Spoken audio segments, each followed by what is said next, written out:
우리가 나눌 말씀은 이사야 46장의 말씀입니다. 46장 말씀.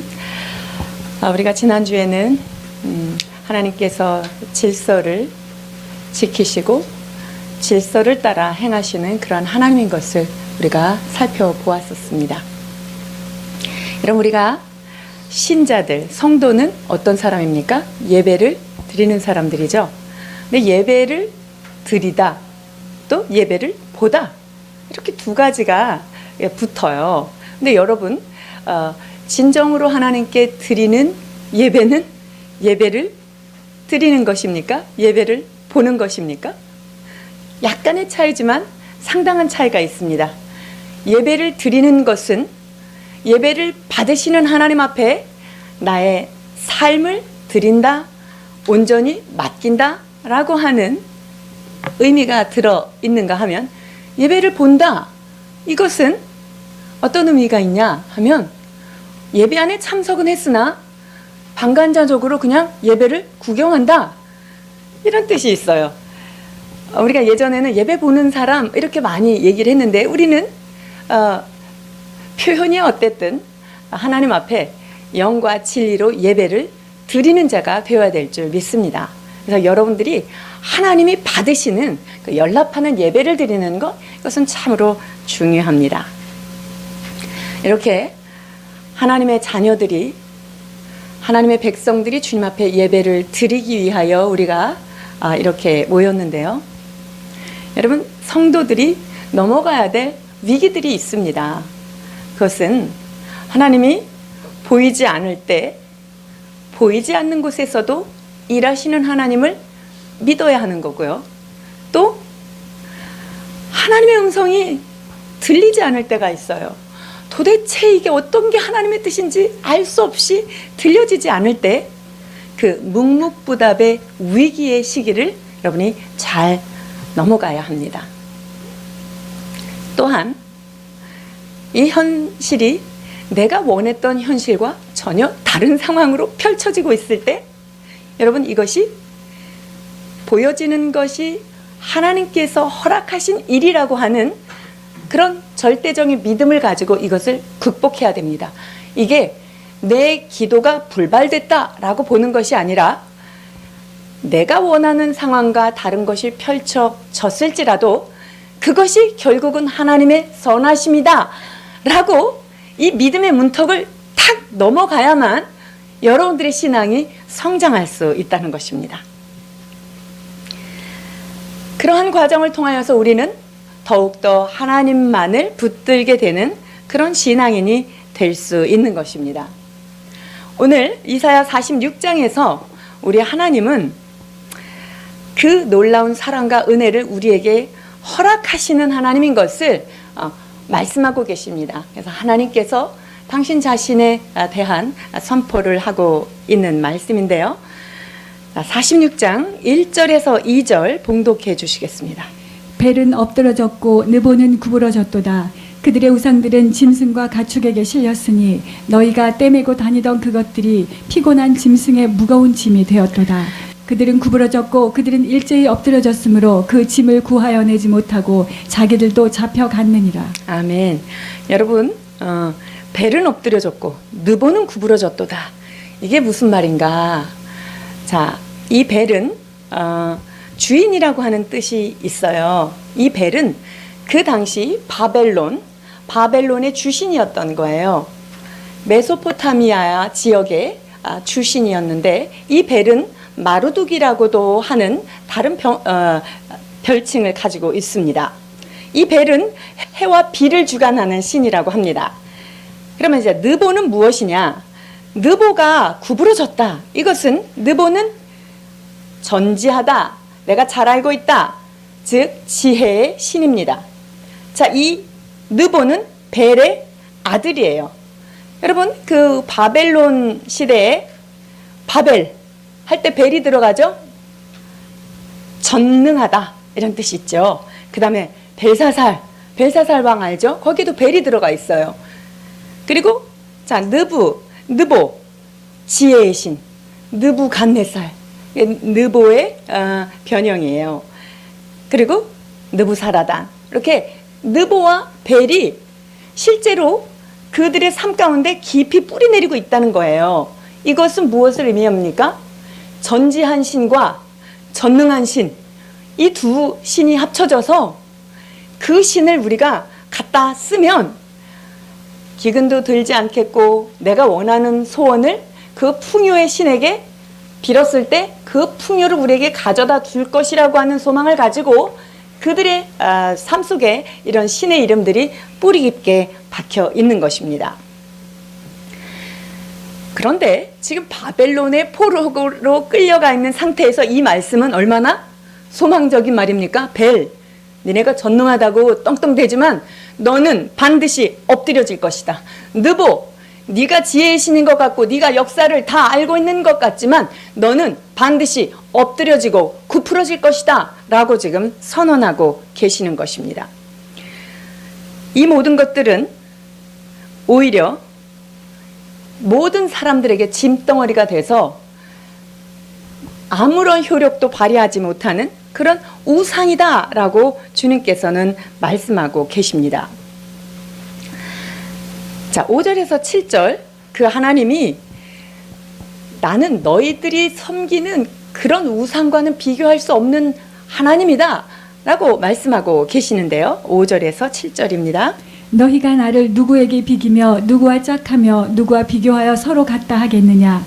사람들이 주머니에서 금을 쏟아내며 은을 저울에 달아 도금장에게 주고 그것으로 신을 만들게 하고 그것에 엎드려 경배하며 그것을 들어 어깨에 메어다가 그의 처소에 두면 그것이 서 있고 거기에서 능히 움직이지 못하며 그에게 부르짖어도 능히 응답하지 못하며 고난에서 구하여 내지도 못하느니라. 아멘. 우상에 대해서 아주 선명하게 말씀하고 계시죠.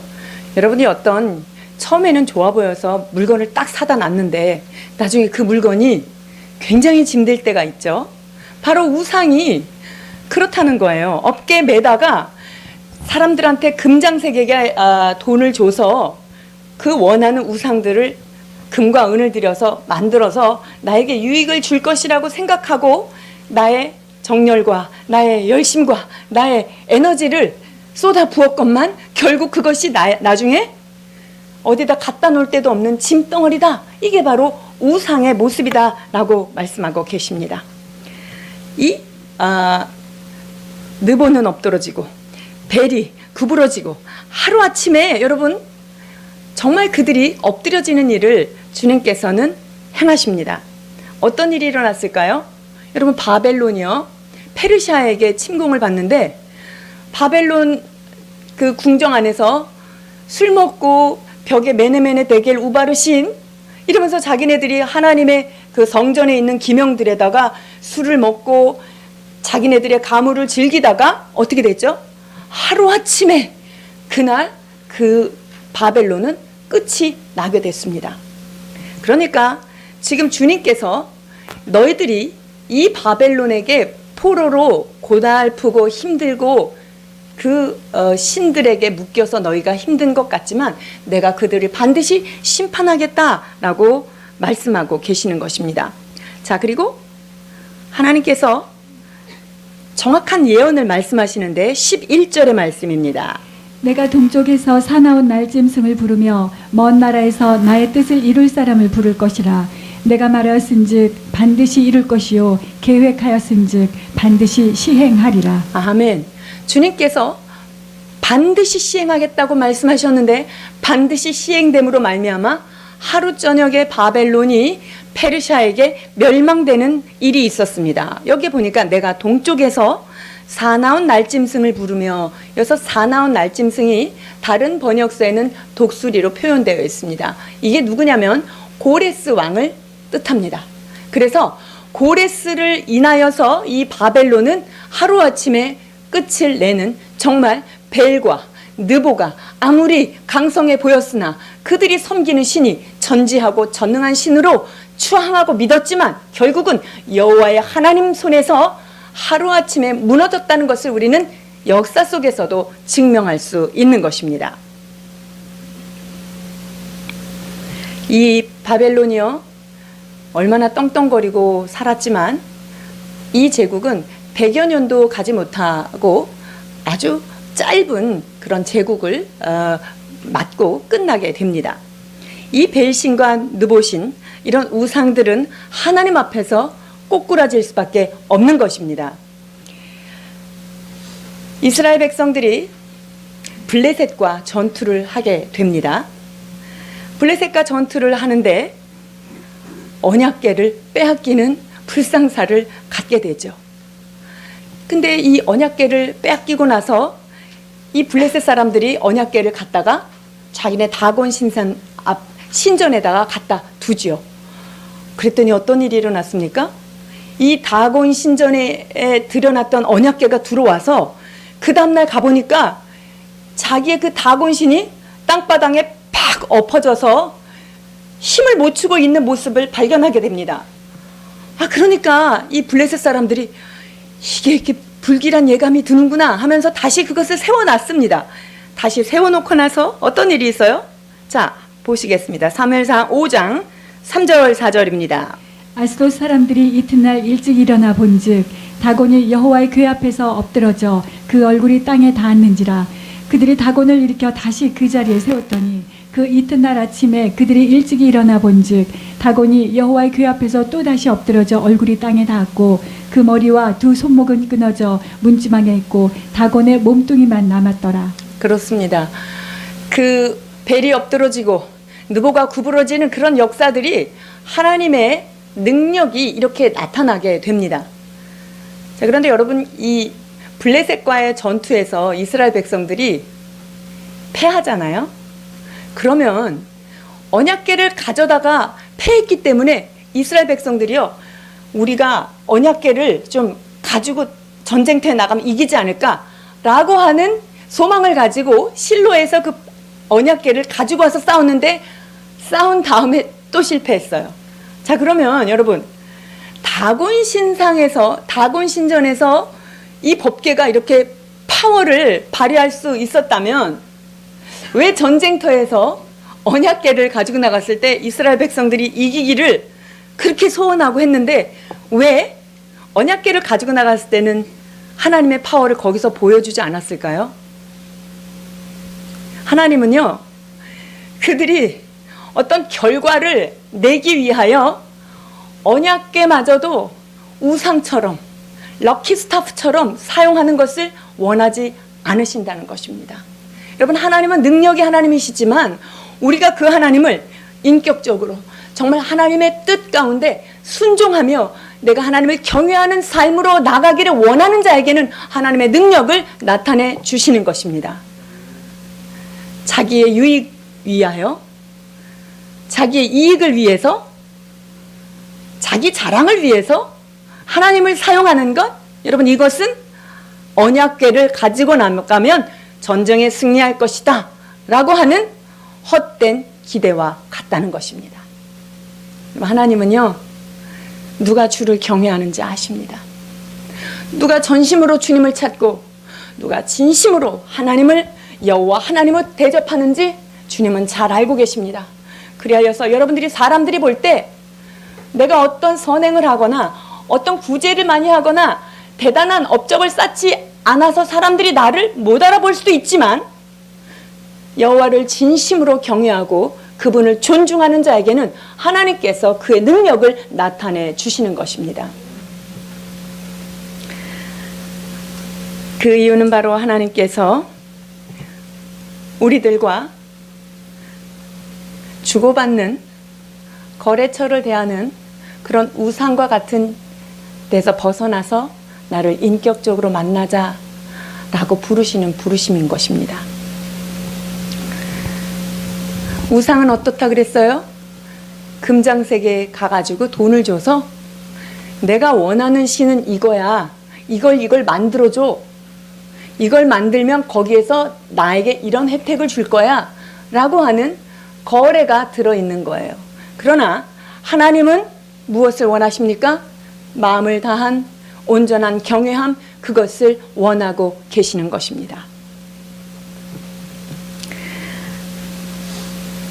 이스라엘을 향해서 주님께서 말씀하십니다. 3절 4절입니다. 야곱의 집이여, 이스라엘 집에 남은 모든 자여, 내게 들을지어다. 배에서 태어남으로부터 내게 안겼고 태에서 남으로부터 내게 업힌 너희여, 너희가 노년에 이르기까지 내가 그리하겠고 백발이 되기까지 내가 너희를 품을 것이라. 내가 지었은즉 내가 업을 것이요 내가 품고 구하여 내리라. 아멘. 그렇습니다. 하나님은 우리들을 진정한 친밀한 관계가 있는 자녀라고 말씀하고 계십니다. 태에서 날 때부터 내 품에 안긴 내가 너를 낳았다. 오늘날 내가 너를 낳았으니 너는 나의 아들이다 라고 말씀하신 그 하나님 품으로 오라는 초청인 것입니다. 고린도전서 1장 30절에는 너희는 하나님으로부터 나서 그리스도 예수 안에 있고 예수는 하나님께로부터 나서 너희에게 지혜와 거룩함과 의로움과 구원함이 되셨으니 기록된 바 자랑하는 자는 주 안에서 자랑하라 함과 같으니라 말씀하고 계십니다. 여러분, 우리가 자랑해야 될 것은 무엇입니까? 우리가 하나님께로부터 났다는 사실, 이것이 우리의 자랑인 줄 믿습니다.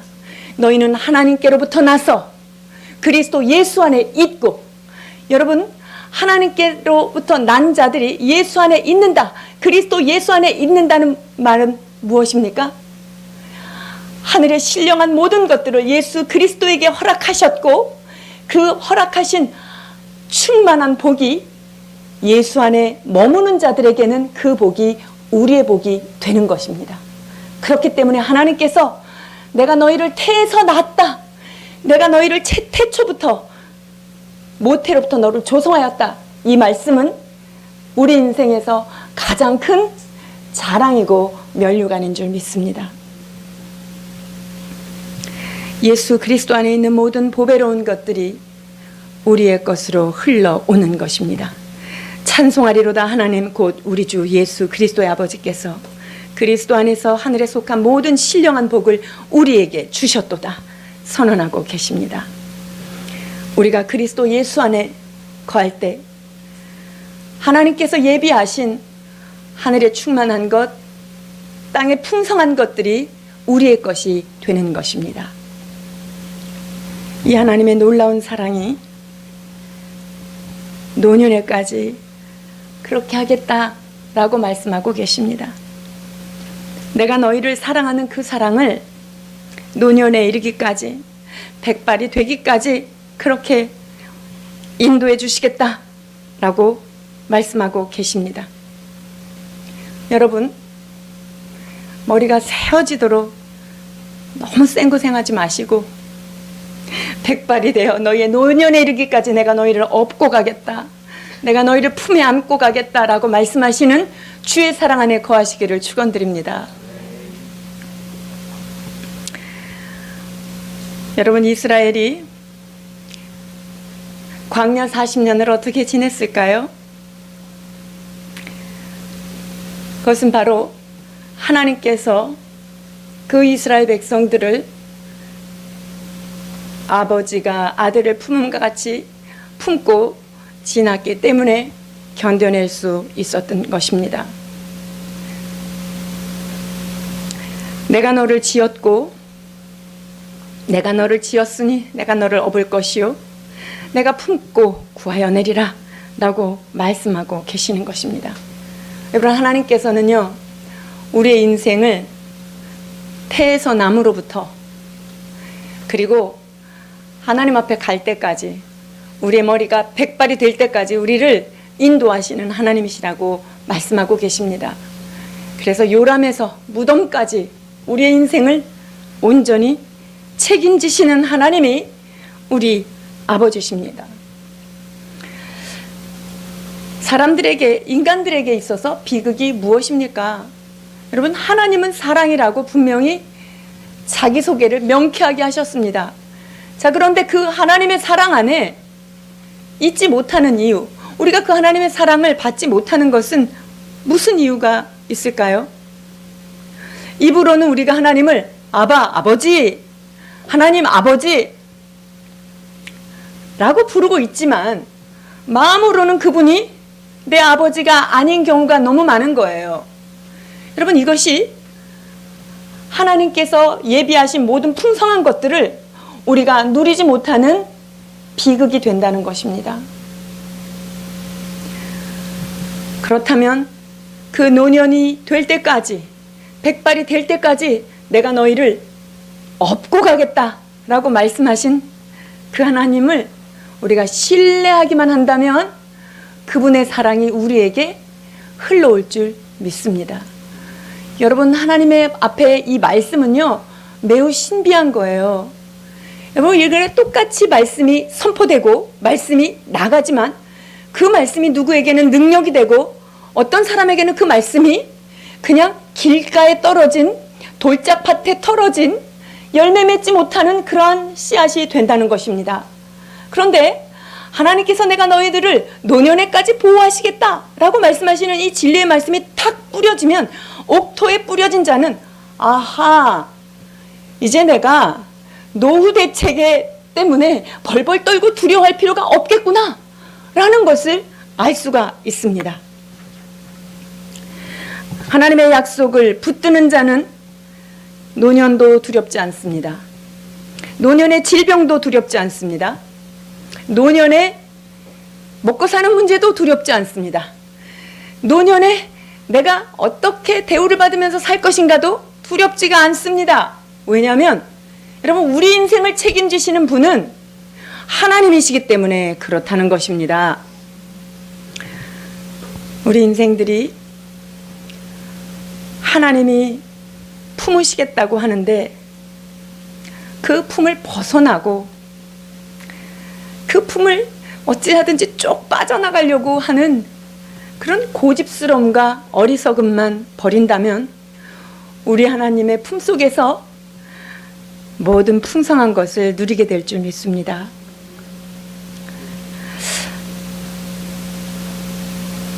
제가 아주 젊었을 때 한 교회를 방문했어요. 그런데 머리가 허연 장로님이 그 입구에서 청년들을 이렇게 맞이하고 계셨습니다.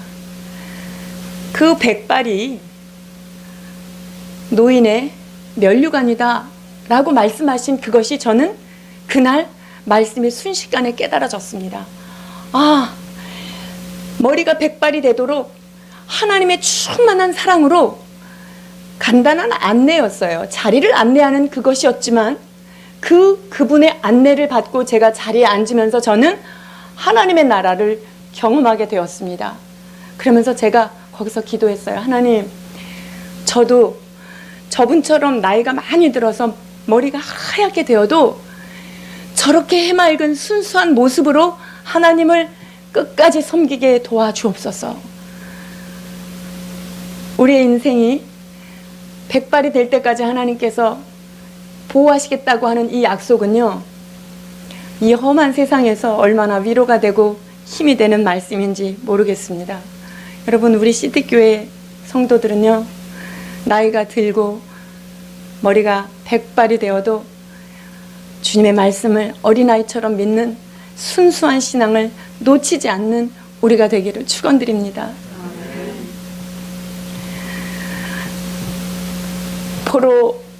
바벨론 포로 70년을 어떻게 지났어요? 광야 40년을 어떻게 지났을까요? 하나님께서 그들을 안고 가셨기 때문에 가능했던 일입니다. 모세가 이렇게 고백하고 있어요. 1장 31절 신명기입니다. 광야에서도 너희가 당하였거니와 사람이 자기의 아들을 안는 것 같이 너희의 하나님 여호와께서 너희가 걸어온 길에서 너희를 안으사 이곳까지 이르게 하셨느니라. 아멘. 그 광야를 80세의 부름을 받아서 40년 동안 고집스러운 이스라엘 백성들을 끌고 40년을 나왔습니다. 그런데 모세가 지금 고백하고 있는 것은 이 백성을 내가 낳았습니까? 하고 이들을 다스리는 것에 매우 불평할 때도 있었지만 모세가 하나님 앞에 가기 전에 마지막 고백은 이것입니다. 이 모든 인도하신 것이 아들을 안음과 같이 이 백성들을 주님이 안고 이 40년 광야를 건너오셨다고 말씀하고 계십니다. 여러분, 우리 인생이 여기까지 온 것은 우리가 이 험한 세상을 뚫고 열심히 살아와서 온 것 같지만, 여러분, 하나님께서 여러분들을 안고 얼르고 업고 여기까지 인도하신 줄 믿습니다. 모세가 광야가 만만한 곳이 아니라는 것을 그는 이스라엘 백성을 인도하기 전에 충분히 알고 있었지요.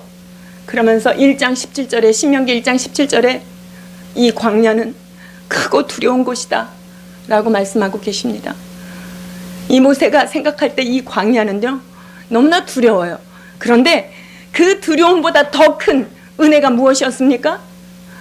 하나님 아버지께서 그 이스라엘 이 60만을 주님의 품에 안고 모든 험한 곳을, 물 없는 곳, 음식이 없는 곳, 고통스러운 곳, 불평이 가득한 곳, 그런 곳에서 이스라엘 백성들을 주님께서 반짝 안고 여기까지 인도하셨다고 말씀하고 계시는 것입니다.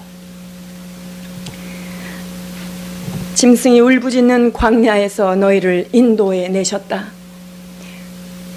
어미 독수리가 그 날개를 너풀거리며 새끼 독수리를 안아서 옮긴 것처럼 너희들을 여기까지 옮겼다 라고 말씀하고 계시는 것입니다. 여러분, 하나님이 사랑의 아버지이십니다. 이제 우리는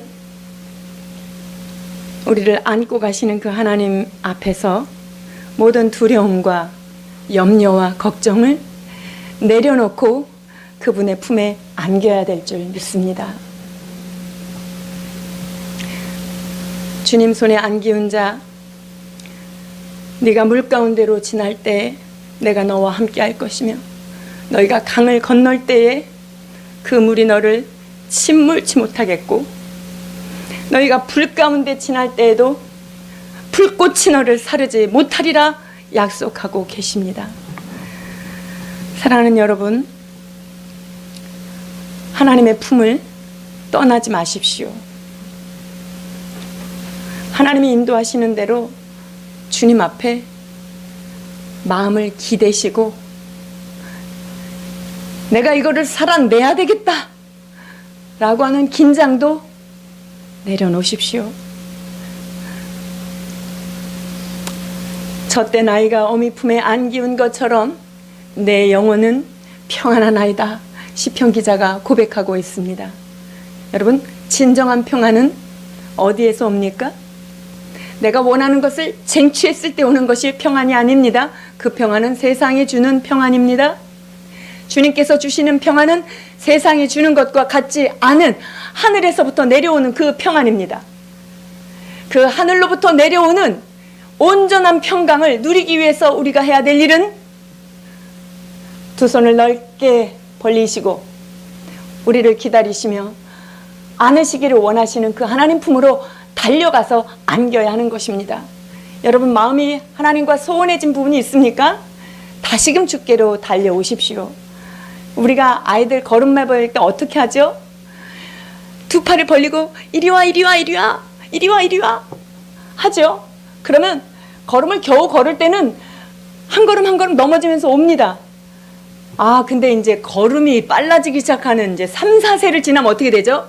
절대 오라 그래도 안 오죠. 갓길 제 길로 갔거늘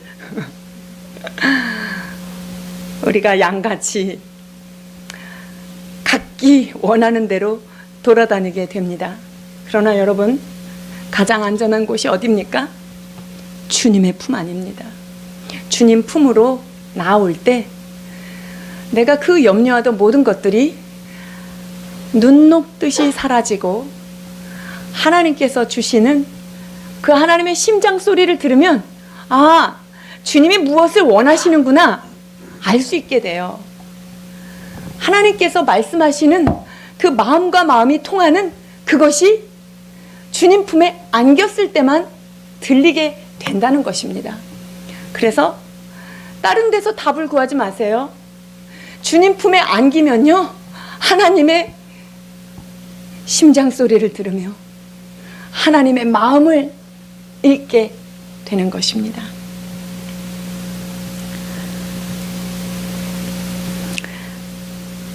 마가렛이라고 하는 어떤 한 사람이 꿈을 꿨어요. 꿈을 꿨는데 꿈속에서 예수님과 손을 잡고 바닷가를 거닐죠. 바닷가를 거닐면서 주님의 사랑을 나누고 쭉 산책을 하고 있었습니다. 자, 그런데 한참을 가다가 보니까 꿈속에서 이렇게 보니까 두 개의 발자국이 한 사람의 발자국으로 남는 것을 발견합니다. 그래서 이 여인이 꿈속에서 주님께 불평했어요. 주님, 내가 너를 고아처럼 버려두지 않겠다. 내가 너와 늘 동행하겠다. 이렇게 말씀하셨는데 왜 내가 가장 힘들 때, 내가 그때 가장 슬펐을 때인데 왜 발자국이 하나밖에 없습니까? 라고 불평을 했다지요. 그때 주님이 어떻게 말씀하십니까? 사랑하는 딸아, 너무 어려워서 건널 수 없어. 내가 너를 안고 그 길을 건너갔단다 라고 말했다는 거예요.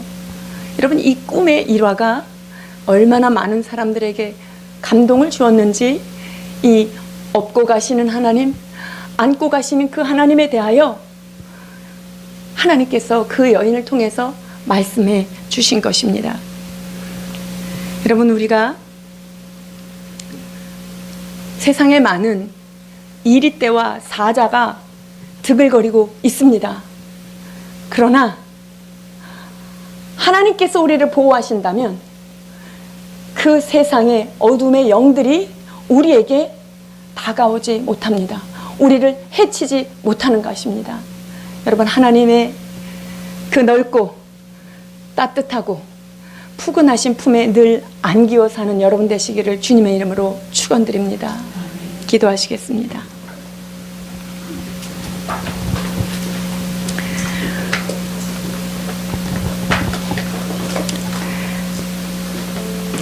고마우신 아버지 하나님, 우리가 볼 때는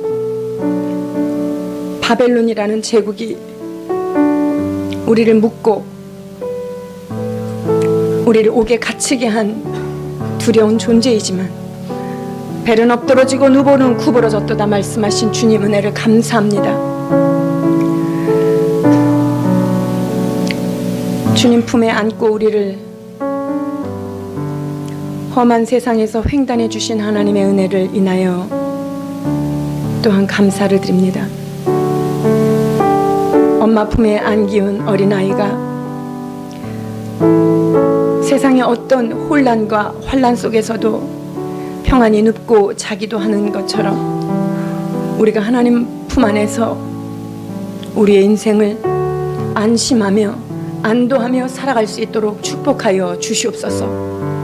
주께서 우리의 삶을 호위하시고 업어주심을 인하여 감사를 드립니다. 하나님, 우리의 남은 생을 내가 노인이 될 때까지 너희를 안을 것이요 백발이 될 때까지 그리하리라 약속하신 아버지 하나님, 주님 앞에 어린아이 같은 심령으로 주의 말씀 순종하는 우리가 될 수 있도록 축복하여 주옵소서. 감사하며 예수 그리스도 이름으로 기도하옵나이다.